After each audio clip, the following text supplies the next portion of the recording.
Question 2.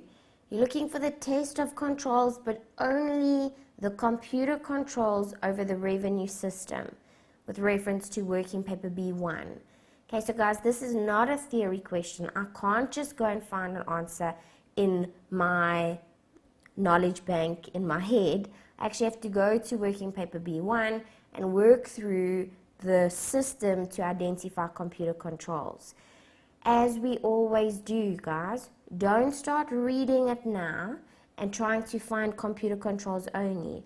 Look through the notes that you had made in your reading time, pick up all the computer controls that you identified then and test those. And then if you don't have 13 points, you can start to try and pick up specific computer controls now. But you will have picked up computer controls in the reading time. And it's important then to use those that have already been identified to develop a test and get a mark immediately. Okay, so let's go to working paper B1. So I come into working paper B1, and guys, I'm looking for those computer controls. So the first thing I see is that there's an online registration. Customers have to register a profile.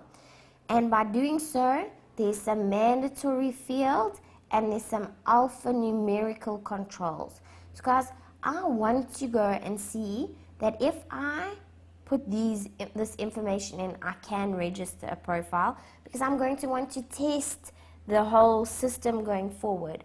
So I'm going to try and register myself as a customer, so I can use that for my latest testing of the controls.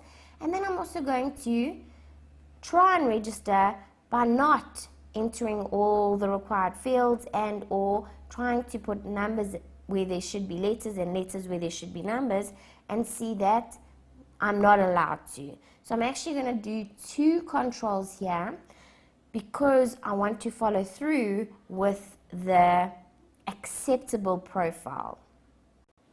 So my first one, I'm going to attempt to register a profile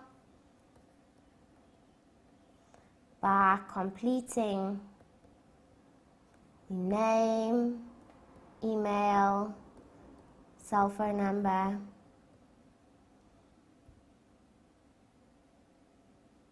requirements, so that I can test the computer controls. And then I'm going to say, then I'm going to attempt to register a profile by, and I'm going to put down the errors that I'm going to do. So I want to put them in point order because there are different errors. So I'm going to say putting letters in numerical fields like cell phone number, and I shouldn't be allowed.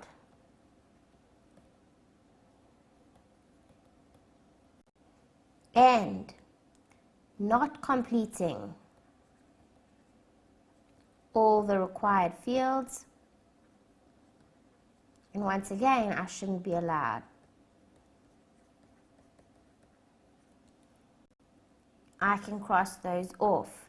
Then there's a duplicate check, because it says the system does not allow for any duplicate data that already exists on the system. So there it's doing a verification check. So I can now go and input some duplicate data, name, address, email address, and see that it is not allowed. Inputting duplicate data, name, email address, cell phone, and I shouldn't be allowed.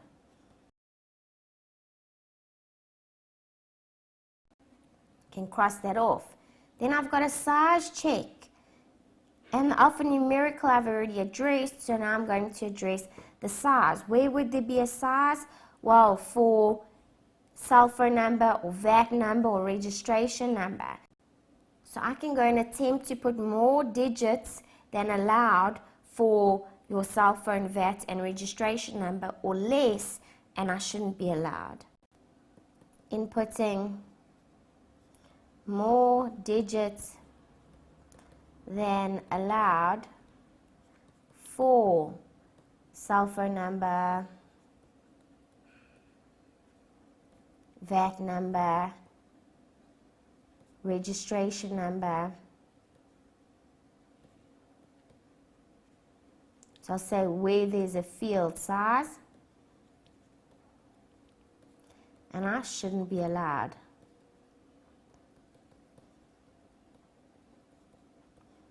And guys, I'm going to say more/less because the field size is for both. And I can cross that off. Next control here, I've got access controls, and it is a computer control, and that is username and password. So once I've registered, if I want to log in, I have to add a username and password that is unique. So I'm going to attempt to log in by putting a already used username and password, and I shouldn't be allowed because it's not unique. Then guys, because I want to test further controls later, I might go and put in a username and password and see that I am logged in. So now I'm going to say attempt to log in using a duplicate username and password, and I shouldn't be allowed. And then I'm going to say attempt to log in with a unique username and password, and I should be allowed.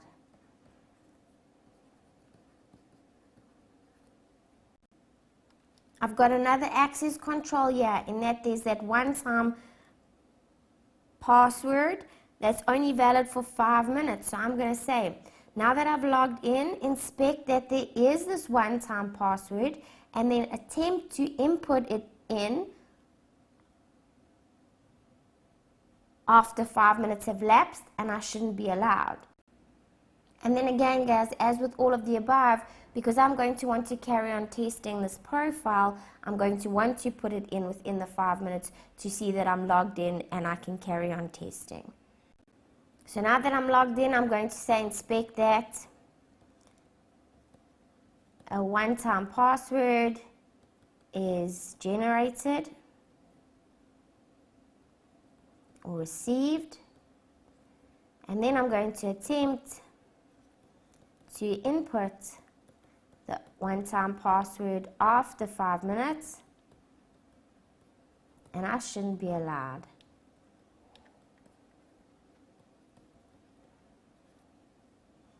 Then I'm going to input it within 5 minutes, and I should be logged in.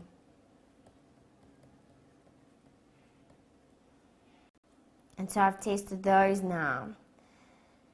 Then I've got here a log. It says there's a log of all customer activity once the customer is logged in correctly. So because I've logged in correctly above, I'm going to now go and inspect the log that has captured the time and activity from when I was logged in. Inspect the log capturing the logging in and monitoring activity. And I can cross that off.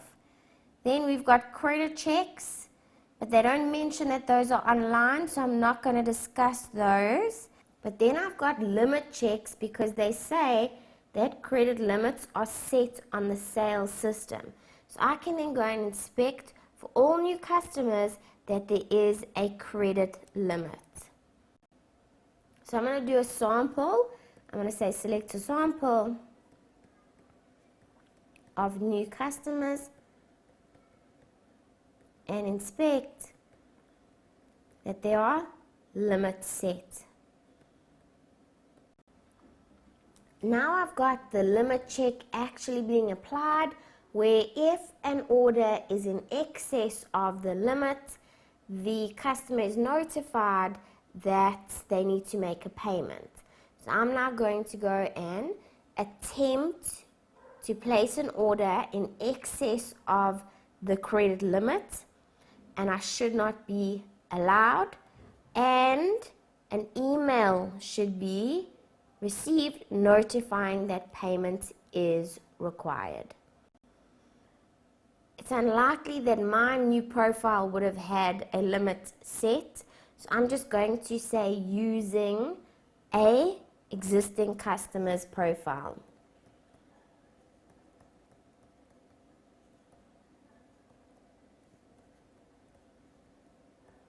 Attempt to place an order in excess of the limit check, credit limit, and I shouldn't be allowed,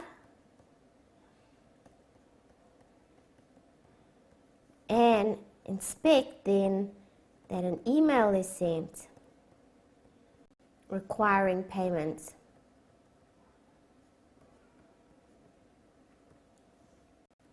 And I can cross that off. Now I've got sequentially numbered. So once payment is received, the pending order is updated to successful, and a sequentially numbered order is automatically sent to the warehouse. So now I'm going to have to see that if payment is made, that this order is pre-numbered and sent to the warehouse automatically. So I'm going to say, for a sample of customers who were required to make payments, inspect that after payment, a sequentially numbered order was generated and was automatically emailed to the warehouse. And I can cross that off. Guys, at this point I could also perform sequence testing of orders to identify any missing, because there shouldn't be. I've got a recon by Mr. Zama, but that is a manual control, so I can ignore that. And then we've got another access control in terms of authorization. He enters his password to indicate that the order has been correctly filled. So I can go and attempt to enter a password to show that the order has been filled. That is not his, and I shouldn't be allowed. So once an order is filled, attempt to authorize by inputting a password other than Mr. Zama, and I shouldn't be allowed.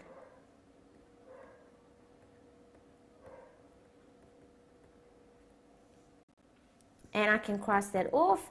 And then I've got another auto control, because sequentially numbered delivery notes are then sent to dispatch on the correct password being entered.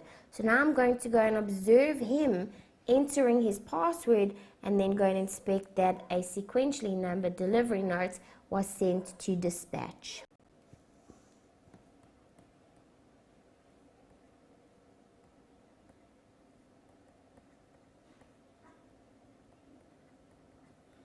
And inspect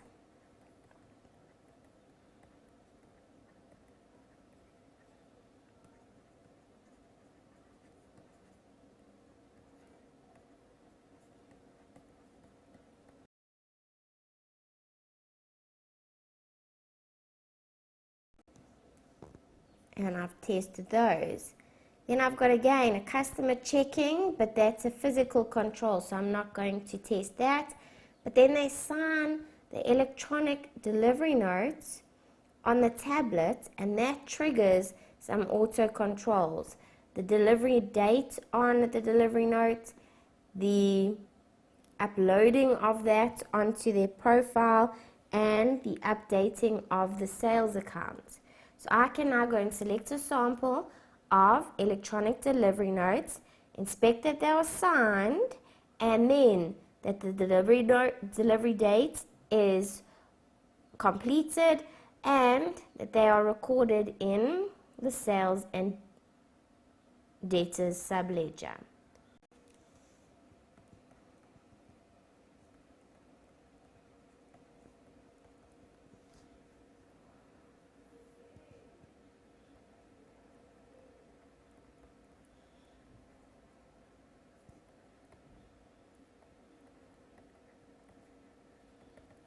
They are signed by the customer,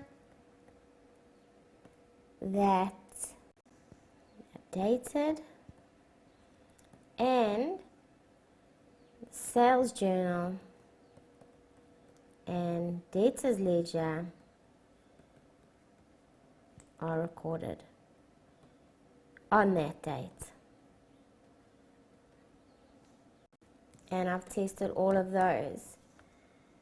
Mrs. Zimmer is responsible for regularly downloading and reviewing exception reports. So I can go and inspect that the following exception reports have actually been downloaded.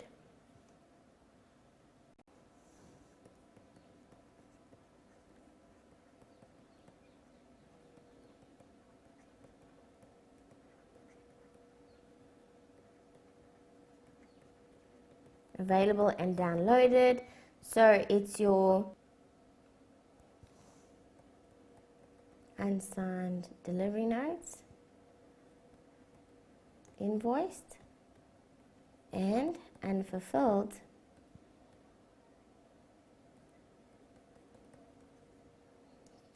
orders.